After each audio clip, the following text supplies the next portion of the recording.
Bueno, muchas gracias a todos. Muchas gracias, Pilar, por la presentación. Bueno, yo antes que nada quería explicar un poquito, contarles por qué elegí este tema. Elegí este tema por los efectos que la respiración hace en mí. Y yo descubrí los efectos que respirar en forma consciente hacían en mí cuando empecé a practicar yoga. Nadie me lo enseñó. Lo aprendí de mi profesora de yoga, de Gaby, mi amiga querida, que está por allá sentada, que cuando hacíamos pranayamas y cuando hacíamos respiraciones completas, yo evidenciaba lo que eso generaba en mí. La calma, la relajación, la paz que generaba en mí. Entonces, por eso elegí este tema, ¿tá? Que quiero compartir con ustedes a ver si los contagiamos para que hagan respiraciones conscientes. Bueno, la respiración es un puente de conexión con nuestro cerebro, es así, es tal cual. Voy a dividir la charla, digamos, en dos partes. En una primero voy a hablar de lo que viene de lo que dice el yoga y Ayurveda sobre la respiración y después lo que dicen hoy las neurociencias, los que los científicos han descubierto. Bueno, ¿qué dice el yoga y la Ayurveda sobre la respiración? La respiración es el proceso más importante del cuerpo. Influye sobre la actividad de cada una de las células y está íntimamente relacionada con el funcionamiento de nuestro cerebro. Eso lo decía Swami Satyananda. En la respiración está la clave de la vida. Acontece día y noche durante toda nuestra vida y es el soporte fisiológico y energético de todas las funciones, de toda la actividad, pasividad de nuestro cuerpo. Eso lo dice Swami Digambarananda. Pero en realidad todos sabemos lo que la respiración genera en nosotros. La respiración es vida. Si no estuviéramos respirando no estaríamos aquí. Ay, ¿qué pasó? Bueno, la duración de la vida está determinada por el ritmo de la respiración. Y un yogui mide la extensión de su vida por el número de respiraciones y no de años. En realidad los yogis eran grandes observadores de la naturaleza, o sea, estaban sumamente conectados con la naturaleza y eran grandes observadores. Y empezaron a ver que, por ejemplo, los animales que respiraban más lento, como los elefantes o como las tortugas, vivían más años, por ejemplo, que un pájaro. Pero bueno, su observación siguió y nos trajeron un sistema que crearon, que el sistema de los pranayamas, que como vamos a ver tiene enormes beneficios y aportes. La respiración es un eslabón entre el cuerpo y la mente, es tal cual. Por donde, cómo respiramos va a indicar el estado en que nosotros estamos, el estado emocional. O sea, nosotros podemos darnos cuenta, si somos observadores, de cómo se encuentra la persona que está delante nuestra cuando la vemos respirar.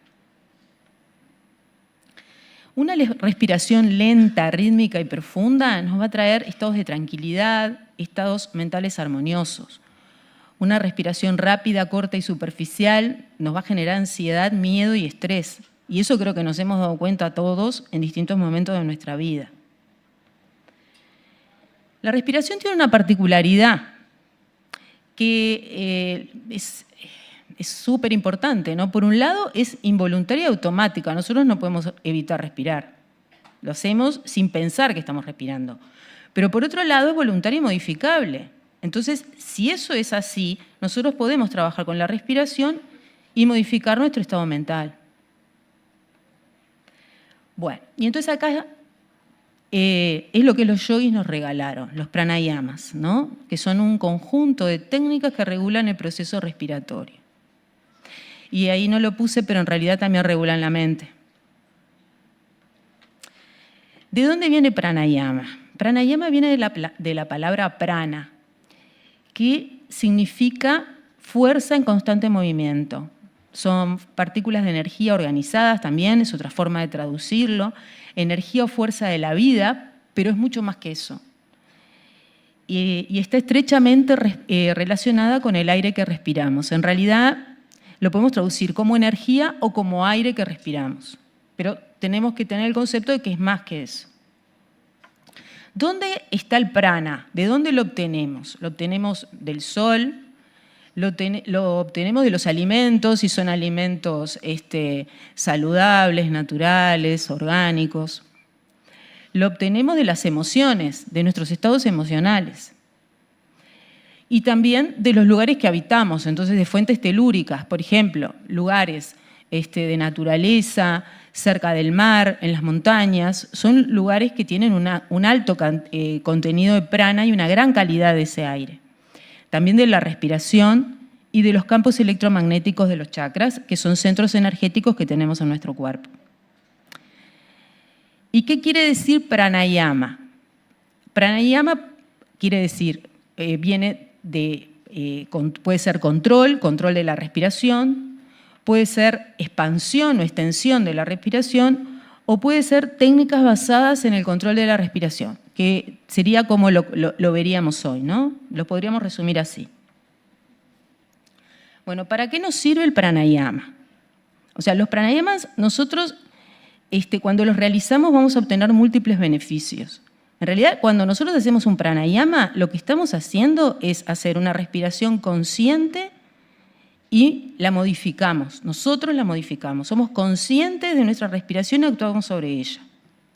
Entonces, ¿qué hacen? ¿Qué nos aportan? ¿O qué decían los yogis que nos aportan y que después vamos a ver qué dice la ciencia que nos aportan? Mejoran el rendimiento intelectual, mejoran la memoria y la atención, producen calma, producen estados de interiorización, concentración y meditación. Despiertan áreas dormidas del cerebro. Mejoran el intercambio gaseoso, capaz que ese sería el más evidente, ¿no? Pero los otros también los hacen. Purifican las vías respiratorias, estimulan el proceso digestivo, porque con algunas prácticas de pranayama en realidad contraemos mucho los músculos abdominales y eso nos va a ayudar a poder digerir mejor, hacemos un masaje sobre nuestros órganos internos. Aumentan el nivel de energía y purifican los nadis, que son canales energéticos, los canales energéticos del cuerpo. Bien. El pranayama tiene 4 etapas, digamos, ¿no? Y que en realidad usa los 4 aspectos más importantes que tiene la respiración, que son la inhalación, la exhalación, cuando retenemos el aire internamente y cuando lo exhalamos y hacemos luego que lo exhalamos hacemos una retención externa de la respiración. Y se pueden clasificar los pranayamas en distintos tipos. El pranayama equilibrante es el Nadi Shodhana o respiración alterna. Debe ser el más conocido de los pranayamas. O sea, es una técnica de respiración clásica que nos enseñan en yoga, ¿verdad? Después están los activantes, que lo que hacen es estimularnos, es activarnos, son Bhastrika y Kapalabhati. Después tenemos los relajantes, Bhramari y Ujjayi, que nos sirven para entrar en estados de relajación y de calma. Ojo que también los activantes también nos llevan a estados mentales que pueden generar calma, pero en una primera instancia serían activantes. Después tenemos los enfriantes, que nos vendrían bárbaros en algún momento. Por ejemplo, nos vendrían bárbaro cuando hace mucho calor, o cuando estamos muy enojados, o cuando tenemos mucho pita. Y ahí entra Shitali Shektara y Chandraveda, que como vamos a ver es una respiración que se hace por la fosa nasal izquierda, porque las fosas nasales en realidad nos pueden llegar a generar distintos estados igual según cuál predomine, y eso después lo vamos a ver. Y después están los calentantes, que es Surya Veda, que es respirar solo por la fosa nasal derecha. Bien, etapas del pranayama. Esto es importante porque observando esas etapas vamos a ver qué es lo que ellas nos generan a nosotros, ¿no? En la primera etapa lo que hacemos es observar, simplemente observar cómo respiramos. Y eso, solo con observarla, nos permite tener un ritmo un ritmo más regular y orgánico de la respiración. ¿No? Yo, no sé, creo que la mayor parte del tiempo, primero no somos conscientes de cómo estamos respirando y segundo, lo más probable es que lo estemos haciendo en forma corta, rápida, no siendo una respiración armónica, orgánica. Solamente observar la respiración relaja y aquieta la mente. Ya solamente observar la respiración nos va a aportar beneficios. Después podemos actuar sobre ella. En una segunda etapa, generamos una modificación consciente del patrón respiratorio. Y esto permite modificar estados de la mente y del cuerpo, con mayor intensidad, digamos. Bueno, y ahora, ¿qué demostró la ciencia en los últimos años? En realidad la ciencia demostró lo mismo que decían los yogis hace miles de años, o prácticamente lo mismo que decían los yogis hace miles de años. ¿Qué pasó? Que durante mucho tiempo se pensó que la respiración solo servía para el intercambio gaseoso, ¿no? O sea, era una función súper importante de nuestro cuerpo, pero servía para el intercambio gaseoso. Y también se pensaba que el cerebro generaba, o sea, el cerebro era el director de orquesta que regía todo lo que pasaba en nuestro cuerpo y que simplemente le mandaba, respondía a algún estímulo, pero le mandaba las órdenes a nuestros distintos sistemas de cómo tenía que actuar. Y después lo que se vio es que en realidad esto es bidireccional, que no es que solamente el cerebro manda información al resto de los órganos del cuerpo, sino que también nuestros órganos internos le están mandando información al cerebro. Clásicamente nos enseñaron a todos que había 5 sentidos: la vista, el olfato, el oído, el tacto, el gusto. Y esos 5 sentidos son los estereoceptores. Pero tenemos más sentidos, y uno es la propiocepción, que es que percibe la ubicación de nuestro cuerpo. O sea, nuestro cuerpo le manda la información al cerebro de cómo estamos, de cómo es mi postura, de cómo estoy sentado, de si estoy contento, de si estoy triste, de si me estoy moviendo o no. Y nuestro cerebro actúa en consecuencia de esa información que le llega. Esos son los propioceptivos. Y después tenemos sentidos que son interoceptivos, que lo que hacen es la información que nuestras vísceras y órganos internos le envían al cerebro.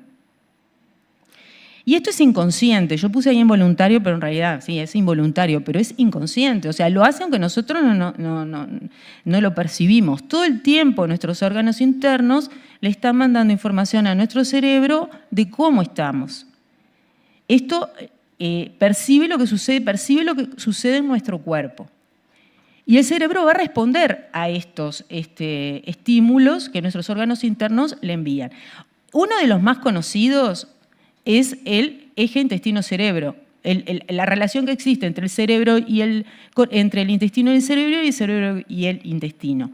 Pero la respiración también le manda información a nuestro cerebro y nuestro cerebro responde en consecuencia. Bien, hubo un estudio muy importante que se realizó en el año 2017 a cargo del doctor Kevin Yackel y su equipo, que fue publicado en la revista Science y que era sobre neuroanatomía de la respiración. Ese estudio cambió la forma en que nosotros veíamos, en lo que los científicos entendían de los efectos que la respiración tenía en nuestro cerebro, o sea que cambió la mirada. Todos estos avances que ahora yo les voy a ir contando surgieron a partir de que las neurociencias empezaron a estudiar, o sea, los neurocientíficos se formaron y empezaron a estudiar, y los estudios de imágenes ayudaron montones. Entonces esto cambió mucho los conocimientos y siguen avanzando y creo que cada vez nos estamos asombrando más de las cosas que se están descubriendo hoy por hoy. Bueno, entonces este estudio, que era sobre anatomía de la respiración, lo que se hizo fue hacer una cirugía y observar, ¿no? O sea, observar los cerebros, demostró que según la forma en cómo respiramos, en el cerebro se van a activar unas áreas y otras no se van a activar. En un principio se pensaba que, bueno, había una activación, pero que era de todas las áreas del cerebro, pero en realidad no eran de todas, eran unas sí y otras no.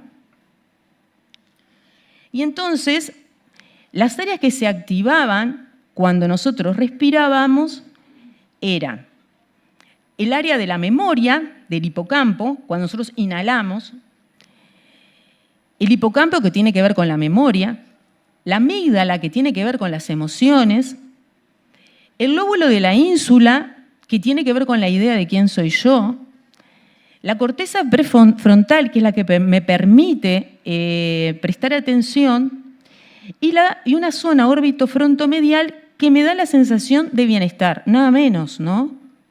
Nada menos, cuando nosotros inhalamos.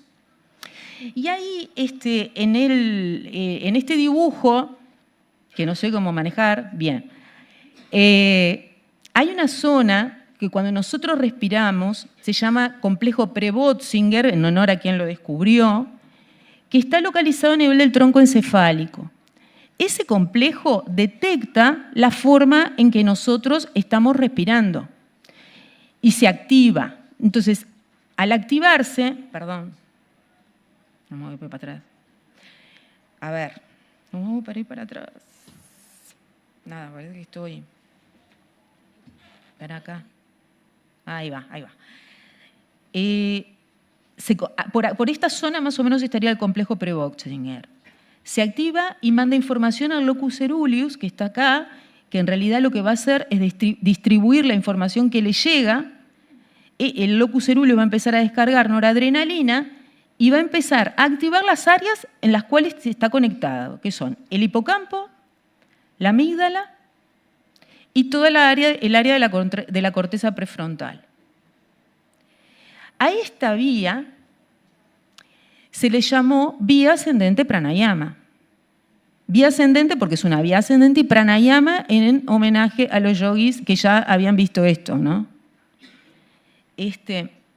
Bien, entonces, esta vía ascendente pranayama, como dije, está compuesta por el complejo Pre-Bötzinger, que es el centro respiratorio que está en el tronco encefálico, que va a informar la forma como estamos respirando, o sea, descarga el ritmo de la respiración. Este estimula a su vez el locus coeruleus, que durante la inspiración nasal se va a cargar de noradrenalina y se va a activar, y luego toda la cadena esa, que sería, toda esa vía que sería la vía reticular ascendente, que nos permite estar en alerta y prestar atención, el hipocampo que tiene que ver con la memoria y la amígdala que tiene que ver con las emociones. Bien. No, esto ya. La respiración, como dijimos, es un proceso involuntario y voluntario a la vez, ¿no? El 90% del tiempo respiramos en forma involuntaria, no nos damos cuenta cómo estamos respirando. Lo que se vio en estudios que se siguieron haciendo luego es que si respiramos en forma consciente y lenta, las áreas del cerebro vinculadas con el control de la respiración crecen y aumenta su actividad y descargan más. Entonces podemos actuar voluntariamente sobre estas áreas según la forma en que respiramos. Para ello tenemos que respirar en forma lenta y nasal, porque como vamos a ver, no es lo mismo respirar por la nariz que respirar por la boca. Entonces, se siguieron haciendo estudios, más estudios, y pusieron a gente a respirar por la nariz y se medía qué áreas se estimulaban y gente que respiraba por la boca. Entonces lo que se vio es que la forma como respiramos va a influir en las áreas cerebrales que permiten estar alerta. Y esto, acá quiero explicar un poquito esto, que cuando estamos atentos y concentrados, las neuronas van a descargar una frecuencia rápida gamma. Hoy ya la doctora Castelló nos estuvo hablando un poco de las ondas, ¿no? De cuáles eran las ondas cerebrales. ¿Qué pasa? Las neuronas se comunican entre sí a través de descargas eléctricas, descargan. Estas descargas, las descargas eléctricas que nos permiten estar concentrados y atentos serían las descargas a frecuencia rápida gamma, ¿tá? Entonces, cuando nosotros inspiramos por la nariz, va a aumentar la descarga de estas ondas gamma. Y eso va a favorecer la atención y el aprendizaje. Y si respiramos por la boca, la descarga de las neuronas es a un ritmo mucho más lento. Entonces, vamos a prestar menos atención y vamos a recordar menos. ¿Esto qué pasó? Se hizo un estudio y a la gente se le pidió que se le empezaran a mostrar imágenes. Imágenes, no sé, un florero, o sea, distintas imágenes, una tras de la otra. Y se vio que las personas que eran respiradores bucales recordaban menos que los que respiraban por la nariz, que cuando estaban inhalando por la nariz. En el hipocampo, en la memoria, otra cosa que evidenciaron, el hipocampo que tiene que ver con la memoria, se evidenció que hay una estructura que descarga con el mismo ritmo de la respiración nasal. Y se vio que esa estructura guarda la información que estamos viviendo nosotros en el momento presente y los ordena en el tiempo. Entonces nos hace recordar nuestras vivencias. Se vio que esa estructura era una de las que se empezaba a alterar en personas con enfermedad de Alzheimer. O sea, es re importante la forma como estamos respirando, porque cuando nosotros estamos inhalando, si lo hacemos lento y consciente, estamos activando zonas de nuestro cerebro que tienen que ver con recordar, que tienen que ver con prestar atención, con estar aquí y ahora, ¿no? Estar presentes. Bueno, pero después se estudió la exhalación. Y cuando exhalamos, se vio que lo que se activa no son esas áreas de la corteza prefrontal, sino se activa la corteza medial. ¿Y esto qué hace? Permite la relajación.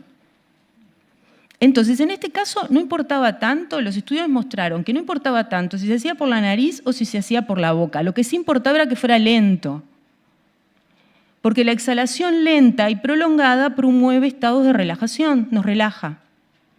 Entonces pensemos un poquito cómo respiramos habitualmente. Muchas veces, la mayoría del tiempo, no somos conscientes, respiramos corto, respiramos apurado, no terminamos de inhalar que ya estamos exhalando. Y esa forma de respirar nos hace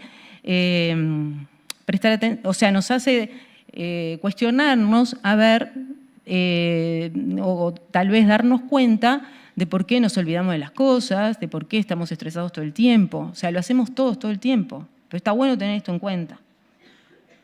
Bien, en la respiración tenemos una fase que es la inhalación, donde se estimulan unas áreas del cerebro que nos activan y nos ponen alerta.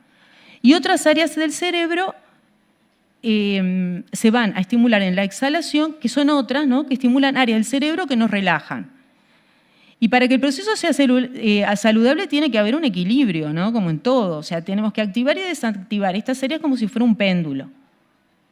Entonces, respirar en forma corta, rápida y superficial, entrecortado, dificulta los procesos de atención, memoria y la capacidad de relajarnos. Entonces, acá capaz que podemos empezar a entender por qué hacer Nadi Shodhana, que es la respiración alterna, que estamos respirando. Bueno, acá me entreveré porque viene después eso, pero, o sea, exhalar en una forma consciente nos va a relajar. Inhalar por la nariz nos va a poner en alerta. Entonces, las prácticas de respiración que incluyen una inhalación lenta y por la nariz y una exhalación más extendida nos va a permitir estar atentos y estar más relajados. Un patrón respiratorio lento inhibe la amígdala e induce la relajación. Las personas muy activas y estresadas tienen amígdalas más activas y de gran tamaño. Y se vio que ralentizar la respiración aquieta la mente.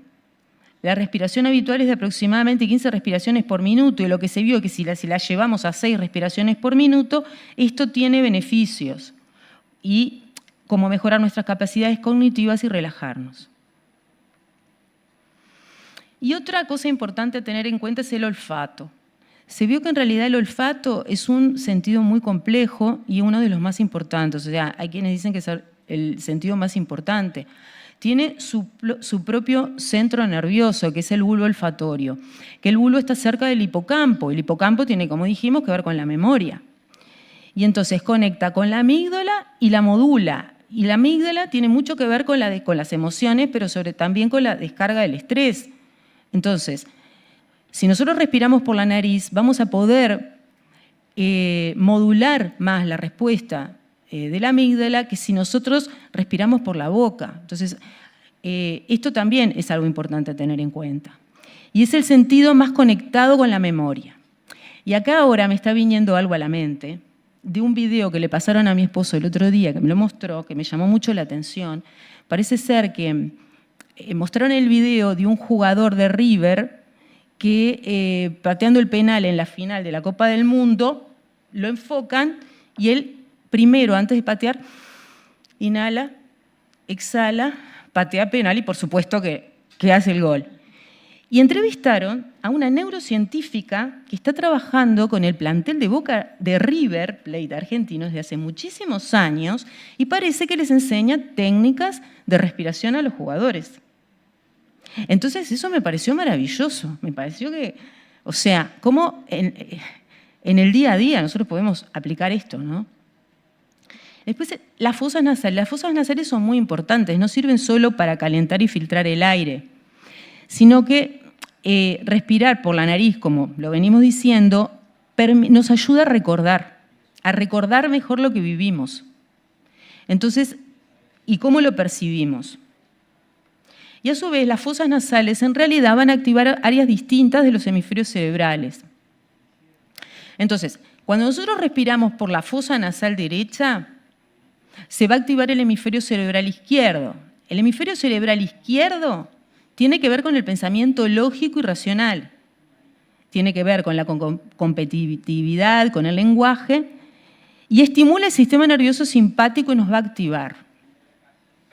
El sistema nervioso simpático tiene que ver con aumentar la presión arterial, aumentar la frecuencia cardíaca. Después lo vamos a ver en otra diapositiva, ¿tá? O sea que si nosotros respiramos por la fosa nasal derecha, nos vamos a activar. Si nosotros respiramos por la fosa nasal izquierda, lo que se va a estimular es el hemisferio cerebral derecho, que tiene que ver con la percepción en el espacio, con la creatividad, con el sistema nervioso parasimpático, que nos ayuda a relajar ciertos órganos de nuestro cuerpo, y con ir a la interiorización. Entonces acá es cuando lo importante es tratar de mantenerlos lo más equilibrado que podamos.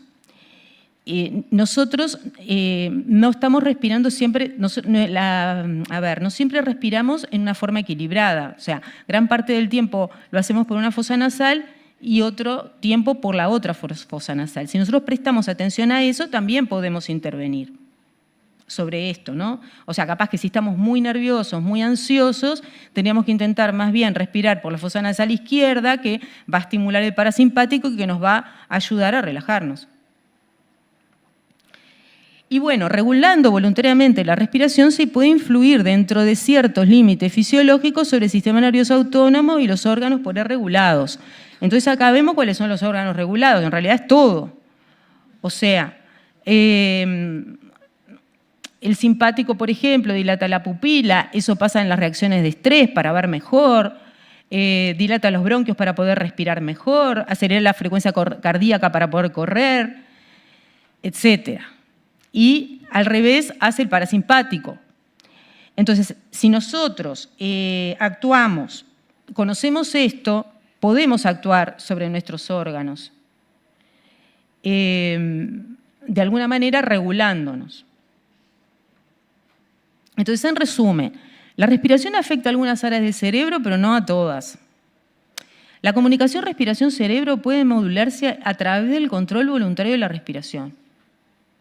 La forma en cómo respiramos va a impactar sobre la atención, la memoria y las emociones. Esto es una herramienta enorme que tenemos. La respiración nasal tiene mayor impacto neuronal que la bucal. O sea, que hay que tratar de ser conscientes muchas veces de que si estamos respirando por la boca no vamos a poder prestar atención ni recordar de la misma manera. La exhalación prolongada va a favorecer la relajación. Y la secreción del sistema nervioso autónomo puede modificarse según la fosa nasal que predomine en ese momento. Y a través del control de la respiración podemos equilibrar sus secreciones. Y algunos usos de todo esto, ¿no? El control voluntario de la respiración mejora la concentración y la capacidad de aprendizaje. Calma la mente y permite relajarnos. Mejora nuestro estado emocional. Y estudios realizados en pacientes con trastorno de la memoria mostraron que en algunos pacientes podía mejorar ciertas capacidades cognitivas. Más bien tomarlo, porque todos estos estudios siguen, no es que esto fue algo esto lo determinario, esto es así. No, se vio en algún estudio. Esto capaz que podría arrojar esperanzas. Y más que nada está bueno utilizar esto en prevención. Se puede regular hasta cierto punto las funciones de los órganos regulados por el sistema nervioso autónomo. Entonces podemos regular la presión arterial de alguna manera, hay algunos pranayamas, por ejemplo, que pueden ayudar a regular la presión y la frecuencia cardíaca, como es Ujjayi Pranayama, es una respiración que favorece que la presión arterial disminuya. También sobre la congestión nasal, porque se ha visto que, por ejemplo, el estado de estrés va a hacer que nos congestionemos mucho más. O sea, la zona vamos a estar mucho más congestionados en momentos de estrés. Entonces, también actuar sobre esto también puede mejorar la forma como estamos respirando. Después, se puede mejorar la fonación, y esto lo saben muy bien los otorrinos y los fonoaudiólogos. Mejora el intercambio gaseoso a nivel alveolar y la oxigenación de la sangre. Y trabaja sobre músculos respiratorios y los fortalece. Entonces, esto es muy importante en afecciones respiratorias. Y también nos ayuda a prevenir y mejorar las crisis asmáticas, porque si bien en las crisis asmáticas los alergenos ambientales son muy importantes para que se desencadenen, lo cierto es que la mayoría de las veces las crisis son por estado de estrés. Entonces, practicar pranayamas, practicar técnicas de respiración puede ayudar mucho a los asmáticos a que sean crisis más leves o capaz incluso a que se dilaten en el tiempo, que no aparezcan. Bueno, estas son las fuentes de donde obtuve esta información y bueno, muchas gracias a todos por su atención y los invito a controlar su respiración, a estar presentes en ella, a practicar pranayamas, a practicar yoga, porque lo van a notar en su día a día, en el bienestar que van a sentir. Gracias.